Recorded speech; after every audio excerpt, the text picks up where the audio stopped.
হারিবল wrestling folks, this is হারি Narayani here এবং আপনারা দেখছেন হারিভার্স রেসলিং।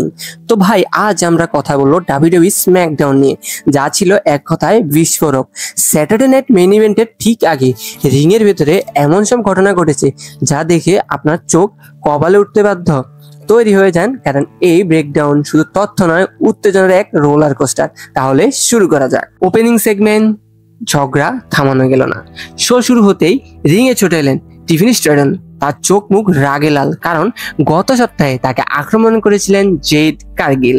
জেডও এলেন, আর তাদের মধ্যে কথা কাটাকাটি এমন এক জায়গায় পৌঁছালো যে জেনারেল ম্যানেজার নিক এলডিসকেও আসতে হলো।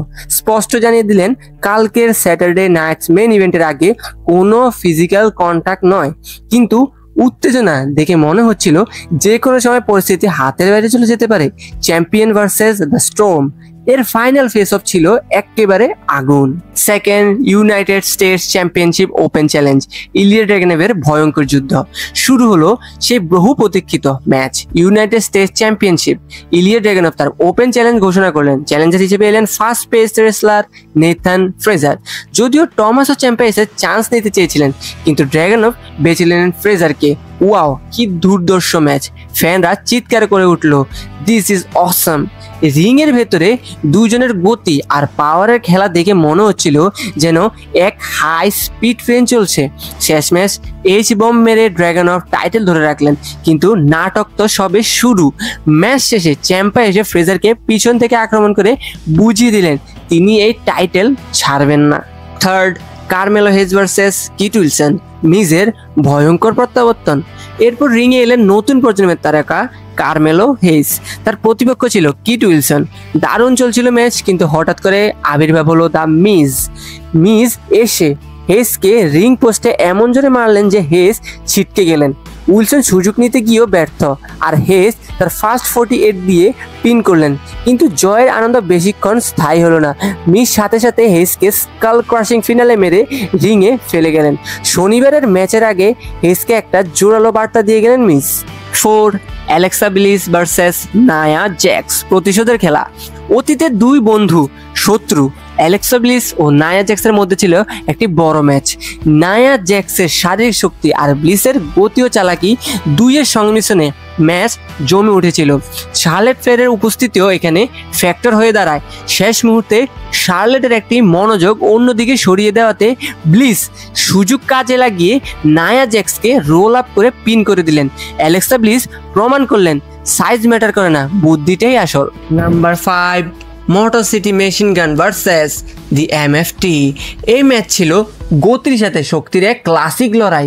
এমসিএমজি এর অবিশ্বাস্য কোঅর্ডিনেশন আর টেকনিক্যাল দক্ষতা দেখে মনে হচ্ছিল তারা সহজে জিতে যাবেন, কিন্তু এমএফটি তাদের নামে থাকা ভয়ঙ্কর তকমাটা প্রমাণ করে দিল। তুমুল লড়াইয়ের শেষে টামাটঙ্গা তার ভয়ঙ্কর কাটথ্রোট ফিনিশার হিট করে দিলেন সেভিনের উপর। এমএফটি জিতে নিল এই গুরুত্বপূর্ণ ম্যাচ, কিন্তু এখানেই শেষ নয়। জয়ের পরও এমএফটি শান্ত হলো না। তারা এমসিএমজিকে আরও আক্রমণ করতে শুরু করলো। তখন রিংয়ে দৌড়ে এলেন রে ফিনিক্স এবং শিনস্কে নাকামুরা। মনে হচ্ছিল তারা এমসিএমজিকে বাঁচাবে, তবে হঠাৎই সোলো সাকে এসে এমএফটি এর সাথে যোগ দিলেন। তিনজনের শক্তির সামনে ফিনিক্স এবং নাকামুরাও টিকতে পারলেন না। রিংয়ের ভেতরে সোলো সাকো এবং এমএফটি এর আধিপত্য দেখিয়ে বুঝিয়ে দিল স্ম্যাকডাউনে তারা এখন ট্যাগ টিম ডিভিশনের সবচেয়ে বড় আতঙ্ক। আর এখন হলো মেইন ইভেন্ট সেগমেন্ট, চুক্তিতে সই, ড্রুর ভয়ঙ্কর শেষ আক্রমণ। আর এবার সেই শেষ মুহূর্ত যার জন্য সবাই অপেক্ষা করছিল। Undisputed WWE champion Cody Rhodes এবং চ্যালেঞ্জার ড্রু ম্যাকইন্টায়ার তাদের চ্যাম্পিয়নশিপ ম্যাচের জন্য কন্ট্রাক্ট সাইনিংয়ের জন্য রিংয়ে এলেন। ড্রু প্রথম দিকে সই করতে অস্বীকার করেন, কারণ তার দাবি কোডি ডিকিউ, ডিসকোয়ালিফিকেশন বা কাউন্টার আউটের মাধ্যমেও টাইটেল ধরে রাখতে পারেন, যা হবে এক বিরাট প্রতারণা। আর তখনই কোডি রোডস এক ঐতিহাসিক ঘোষণা করলেন, তিনি রাজি হলেন।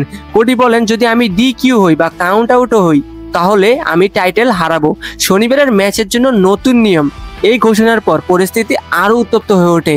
কথা কাটাকাটি একসময় চরম সীমায় পৌঁছায় যখন ড্রু ম্যাকইন্টায়ার কোডির মেয়েদের নিয়ে ব্যক্তিগত আক্রমণ করেন। ব্যাস, কোডির অস্ত্র সাথে সাথে তাকে ঘুষি মারেন, কিন্তু ড্রু রিং থেকে পালিয়ে গেল। আবার ফিরে এসে কোডিকে এক ভয়ঙ্কর ক্লেমর মারেন। এরপর একটি টেবিলের উপর কোডিকে ফেলে দিয়ে তার উপর উঠে দাঁড়িয়ে শো শেষ করেন। স্যাটারডে নাইটস মেইন ইভেন্টের আগে ড্রু ম্যাকইন্টায়ার যেন এক স্পষ্ট বার্তা দিলেন, আমি এই চ্যাম্পিয়ন হব। তাহলে দেখলেন তো বন্ধুরা, আজকে স্ম্যাকডাউন ছিল পুরোপুরি আগুন। টমাসো চ্যাম্পার বিশ্বাসঘাতকতা, মিজের সারপ্রাইজ আক্রমণ এবং সবশেষে কোডি রোডস আর ড্রু ম্যাকইন্টায়ারের মধ্যকার সেই ধ্বংসাত্মক শেষ দৃশ্য।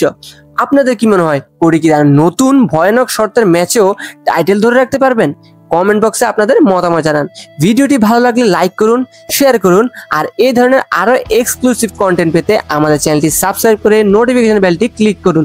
দেখা হচ্ছে পরের ভিডিওতে। Till then, have a good day.